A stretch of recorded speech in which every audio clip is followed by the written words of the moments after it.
All right, so I'm super excited for season 7 of Star Wars: The Clone Wars. So please bear with my enthusiasm. I've just watched all the trailers again, and I'll just briefly go over the key characters that'll be seen in season 7, some missing plot points, and a canceled project, and really what to be excited for in season 7 of Star Wars: The Clone Wars.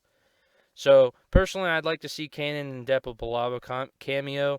They've been featured in a comic before, and their backstory is fully fleshed out. But I'd like to see them in the Star Wars Clone Wars show, and I'd also like to see the context before they were in the Jedi Purge, um, just briefly touched on in the show.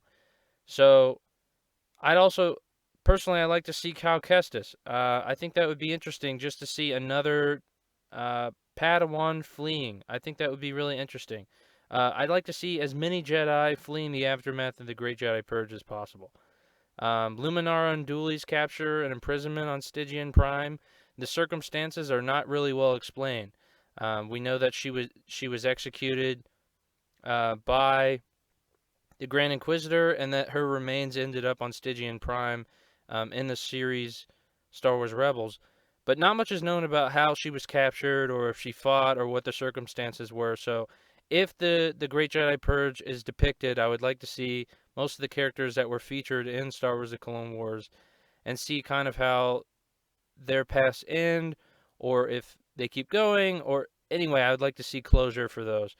Hopefully, the audience will get to see Captain Rex and his taking his chip out, and what happened to Gregor and Wolf, and how they met up, or if they removed each other's chips, or was what circumstances happened.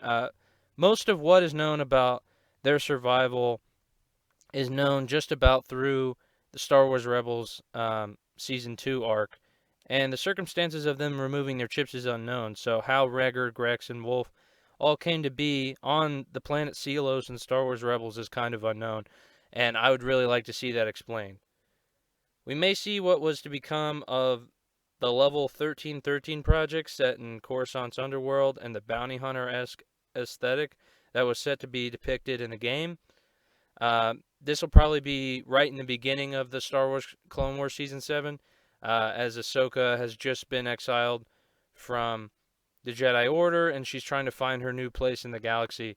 And she may find it after being recruited by Bo-Katan Prize, but hopefully she gets to see what's going on at the 1313 levels, or somewhere around there, just in Coruscant's underworld. That would be incredibly interesting.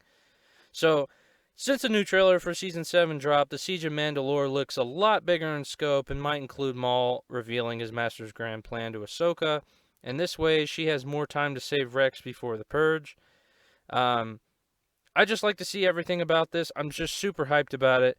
But also Maul's defeat and a prelude to his leadership and takeover Crimson Dawn. I'd really like to see everything about what happens before Maul takes over Crimson Dawn, before he becomes this like super mafiosa Jedi evil character um, in the solo film.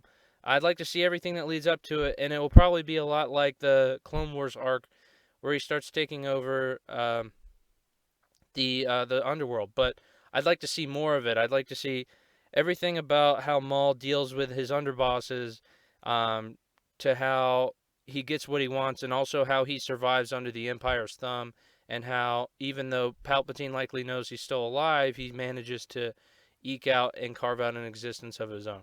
Anyway, thanks for watching, and stay fantastic.